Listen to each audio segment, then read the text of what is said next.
नमस्कार साथियों, Raj student study point YouTube channel पर आपका हार्दिक स्वागत है। पार्ट बी की 11वीं क्लास में आज हम पढ़ेंगे संकर प्रजनन। एक टॉपिक है हमारा क्रॉस ब्रीडिंग। संकर प्रजनन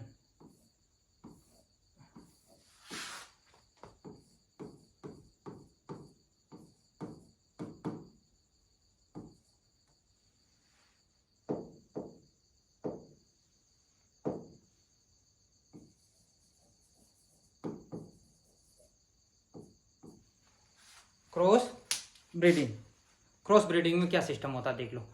वैसे तो पूरा एक टॉपिक है संकरण प्रजनन, हमारा पूरा प्रजनन है नहीं, क्रॉस ब्रीडिंग कोर्स में है। तो क्रॉस ब्रीडिंग के हिसाब से देखेंगे। पहले थोड़ा सा संकरण समझ लो, पहले टॉपिक को थोड़ा सा समझ लो। संकरण संकरण मतलब प्रजनन। भाई दो नस्लों का आपस में मैटिंग करवाना प्रजनन कहलाता है, जिससे कि वो नई संतति पैदा कर सके। तो संकरण होता है वो दो प्रकार का होता है, अंतःसंकरण और बाह्य संकरण। अंतःसंकरण एवं बाह्य संकरण, ठीक है। अब देख लो अंतःसंकरण क्या। अंतःसंकरण है ना, दो प्रकार के होता है, एक तो इन, एक आउट। मतलब इन का मतलब होता है अंत संकरण, मतलब निकटतम, ये समझ लो, निकट। और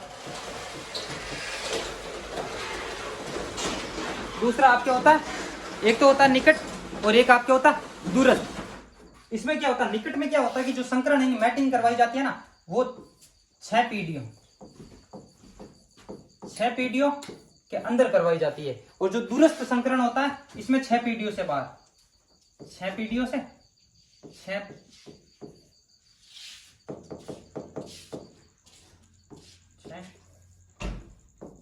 पीढ़ियों से बाहर, 6 पीढ़ियों से बाहर संकरण करवाया जाता है, ठीक है। ये अंतर और बाह्य, हालांकि ये हमारे कोर्स में नहीं है, और इसका संकरण का ये एक पार्ट हुआ, ठीक है। और बाह्य संकरण है, बाह्य संकरण में देख लो। बाह्य संकरण में एक तो आपके होता इसमें क्या होता, प्योर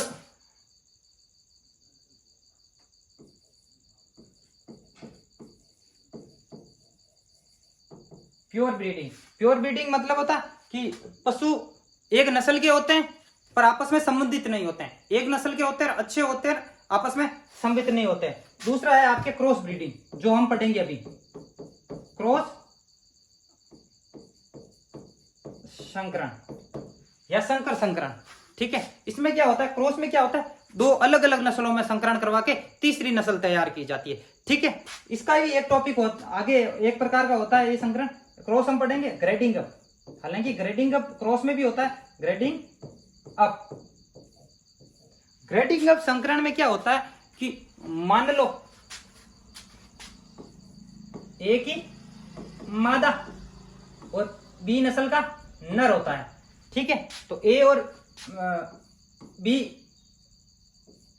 बी के संकरण से सी की जो बछड़ी प्राप्त होती है, सी की जो बछड़ी प्राप्त होती है, इसका संकरण वापस बी से कराया जाता है, फिर जैसे डी बछड़ी होती है, वापस डी का बी से, ऐसे करके 7 से 8 पीढ़ियों तक लगातार संकरण करवाया जाता है, जिससे कि जो बी नस्ल का नर है ना, तो ये जो बछड़ी प्राप्त होती है सी धीरे धीरे उसमें सारे गुण बी के आ जाएंगे। सी में अभी गुण थे, ए और बी के शामिल गुण थे, ठीक है। लेकिन लगातार 8 पीढ़ियों तक संकरण करवाया जाएगा, तो सी के जो 8वीं पीढ़ी होगी उसमें बी के सारे गुण आ जाएंगे। एकदम 100% शुद्ध नस्ल प्राप्त करने का ये तरीका है ग्रेडिंग अप। लगातार 8 पीढ़ियों तक एक ही पशु की नस्ल से संकरण करवाया जाता है या एक ही पशु से संकरण करवाया जाता है, ठीक है। आगे है एक टॉपिक प्रजातीय संकरण, हालांकि वो क्रॉस ब्रीड का ही एक है।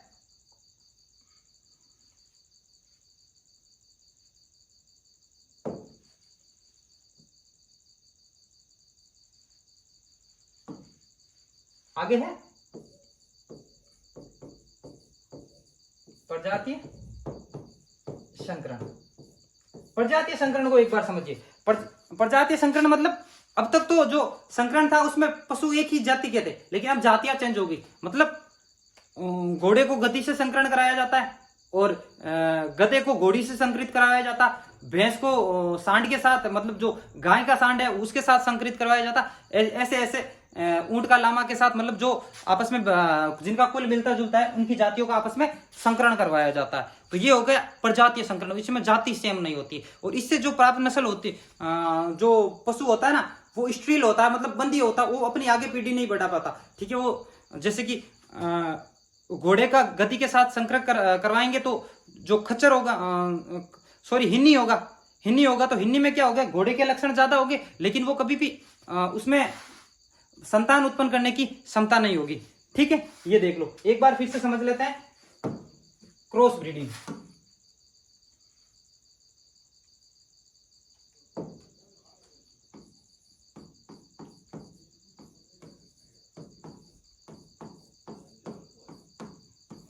क्रॉस ब्रीडिंग, क्रॉस ब्रीडिंग को क्या है वो देख लो आप।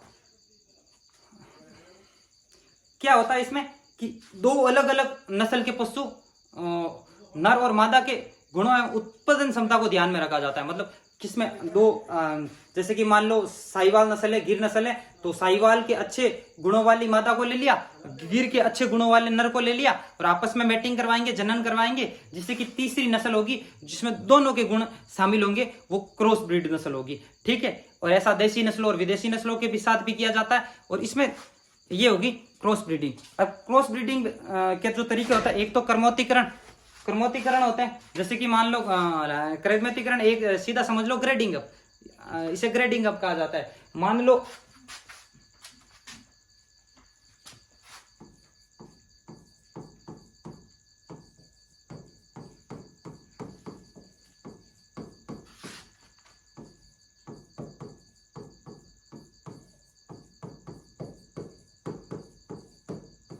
दो अलग अलग नस्लों में संकरण, एग्जाम्पल देख लो।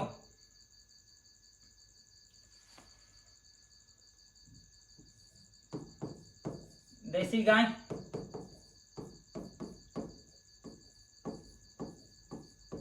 विदेशी गाय, इसके जो संकरित से नस्ल प्राप्त होती वो हमारे यहाँ भी रह सकती हैं, दोनों के गुण मिलते जुलते रहेंगे, प्रजनन क्षमता भी सही रहेगी। आगे देख लो, तीसरा समझ लो एक आप grading up, grading up, grading up मैंने अभी आपको समझाया था कि ए नस्ल की मादा का क्रॉस बी नस्ल का नर, बी नस्ल का नर, तो प्राप्त नस्ल होगी सी नस्ल, सी नस्ल की बछड़ी, सी नस्ल की बछड़ी, तो सी नस्ल की बछड़ी का वापस क्रॉस बी नर से, तो प्राप्त डी नस्ल की बछड़ी की बछड़ी और इसका वापस क्रॉस बी नस्ल के पास, बी नस्ल के, तो इससे क्या होगा कि इससे क्या होता कि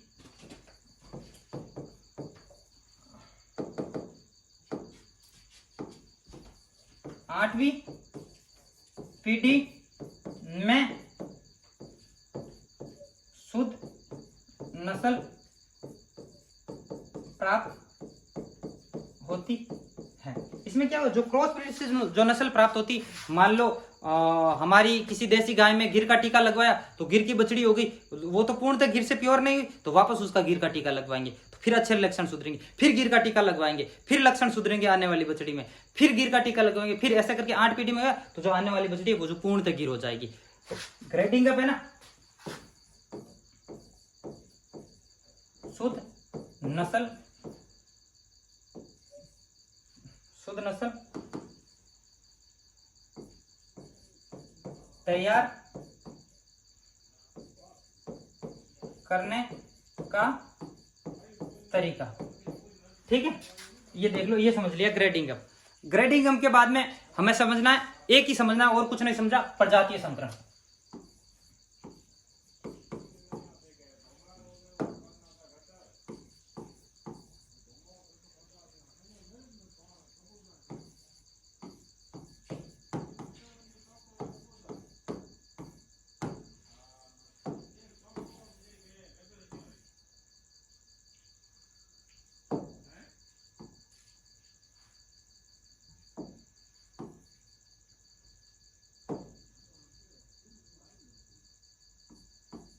प्रजातीय संकरण, इसमें क्या होता,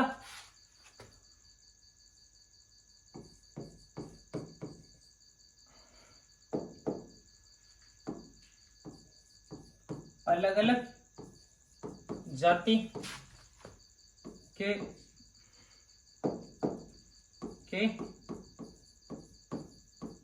पशु के मध्य संकरण। ठीक है, संकरण, अलग अलग बीजों का संकरण करके तीसरी जाति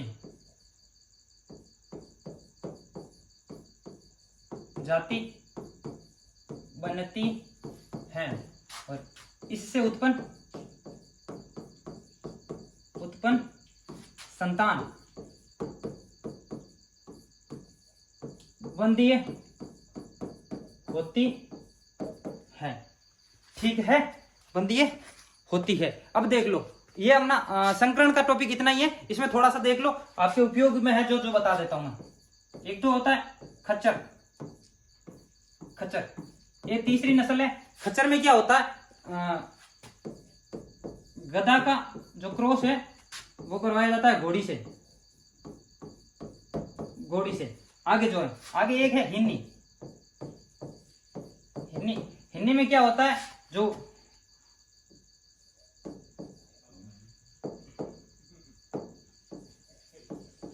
घोड़े का संकरण है वो करवाया जाता है गधी के साथ। ठीक है, तो इससे प्राप्त होता है हिन्नी।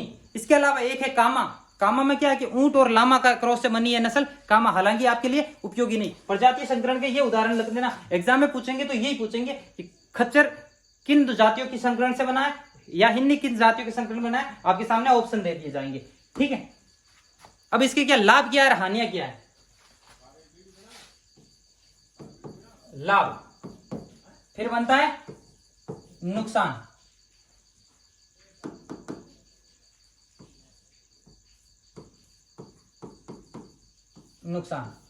दोनों देख लो।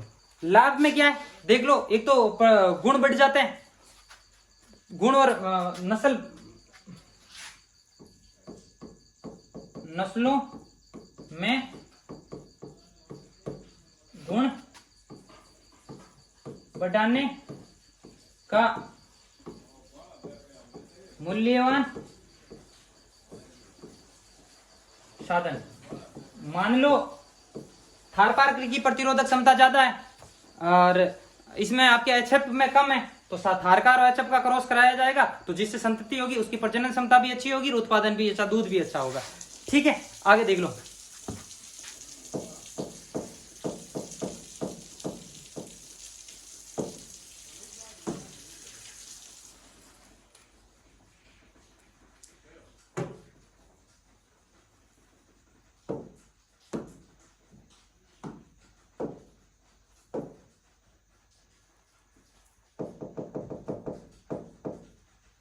मूल्यवान साधन। ठीक है, एक है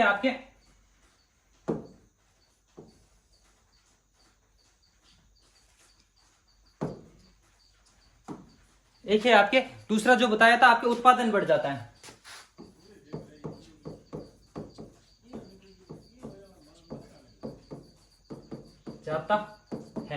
ठीक है, फिर पढ़ना है हमें नुकसान में क्या है कि एक तो प्रजनन जो क्षमता है वो कम हो जाती है, प्रजनन क्षमता है वो कम हो जाती है। दूसरा है कि शुद्ध नस्लें खत्म होती है।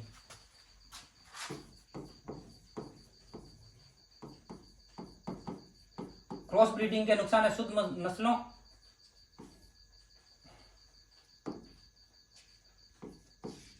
खत्म होती हैं और एक आप देख लो प्रजनन क्षमता कमजोर।